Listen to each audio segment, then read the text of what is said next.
Dzień dobry, assalamu alaikum, ciao, bonjour, and of course, konnichiwa. Here we are live from Tokyo, or are we? Not really, actually. We're in Norbury, which is in southwest London. This is Ken at 10. Good morning to you. We broadcast live and daily and talk about all things property and whatever's going on in the world as well, including the Olympics. And today, an interesting story for you about Brits and the name Tom coming up later. Stand by for that. In the meantime, welcome. If you haven't been here before, we discuss property news headlines every day. What's going on in the property market, what's happening both locally and nationally. We're based in Norbury, which is in southwest London, southwest 16, in spite of my fun background here, courtesy of the BBC. Basically, Norbury has Streatham to the north and Croydon to the south. We're a Zone 3 commuter area, and we sell, let and manage properties. So we're at the coalface of the property market, and we do that all over London. In fact, just this week we've got one we've just taken on the old Arsenal Stadium, which is a fantastic flat. And yeah, how are you? Hope you're doing well. In terms of the market generally, we are still busy, I'm pleased to report. The weather is kind of overcast but warm. It's got that kind of muggy feel about it, you know, when you're not quite sure what's going to happen.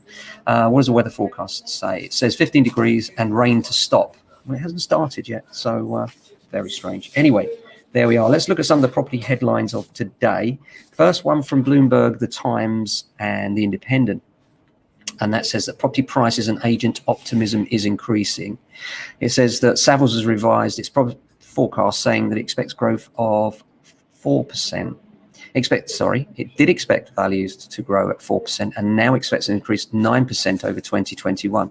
Of course, this is a UK-wide estimate, so there are large disparities between, for instance, central London flats, which have seen a fall, and some of the places, holiday-type destinations, such as Cornwall and Devon, which have seen huge rises. And in fact, there's an area in Scotland which has had the most interest of any area. We'll come on to that in a little while as well. And then there's an article in City AM, which is about asking prices. And London sellers are getting 91% of their asking price, which is an interesting statistic. Are they, or are they losing 9% of their asking price? Which is, if you think about it, the average house price in London now, in our area, for instance, we're talking about 500,000, 9% of 500,000. You're talking about a huge amount of money that is being dropped off the average asking price. What it comes down to often in our experience is people are setting their asking prices at an unrealistic level quite often, and therefore they have to come down in price. Quite often with our clients, we find that we get their sales quickly, and they achieve 100% or more of the asking price quite regularly.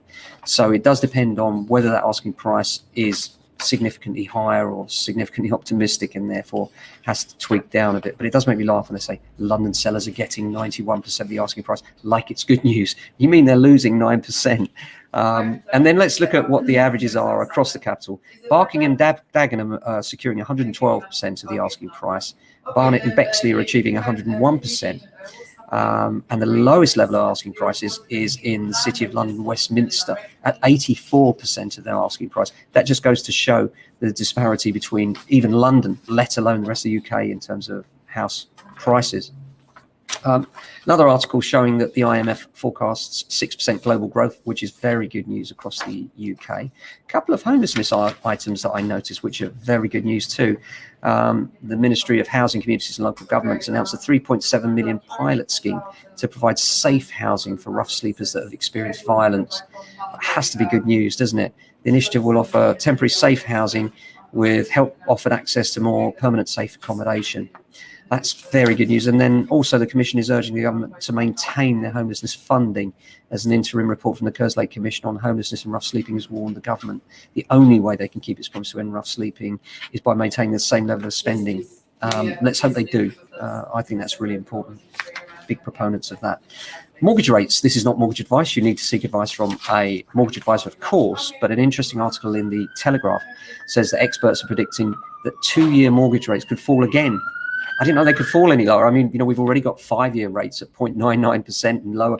And now they're saying, experts are predicting that 2-year rates could fall as low as 0.75% as competition heats up following the end of the stamp duty holiday. I also think it's to do with lenders having confidence in the marketplace. You know, before the pandemic, just as the pandemic hit, lots of lenders were withdrawing products, increasing the price of products, and just a whole jittery nervousness, if you will.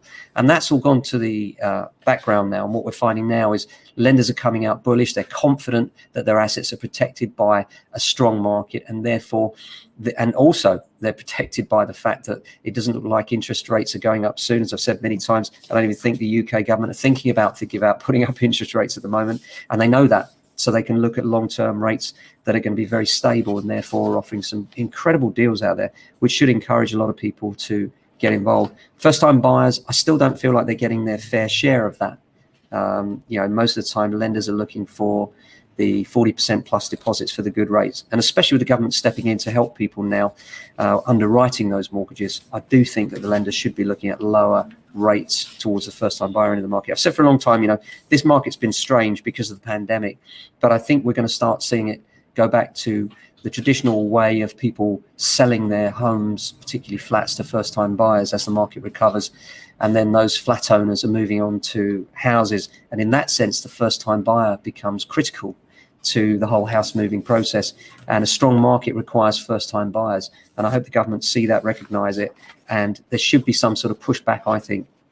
If you're going to underwrite mortgages for lenders, then lenders in turn should be seen to be giving a very fair deal to those buyers where those mortgages are underwritten and under their current rates, I think, because they're getting protection from the government. Surely that's free money.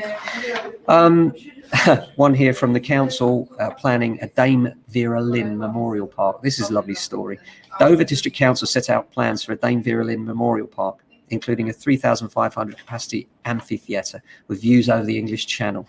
Just imagine the songs bellowing out now, can't you, over the White Cliffs of Dover. Fantastic. Now, if your name's Tom, this is something that we love this week. And this is about, if you're named Tom, I can't believe this one. People named Tom have won as many gold medals for Great Britain as Australia.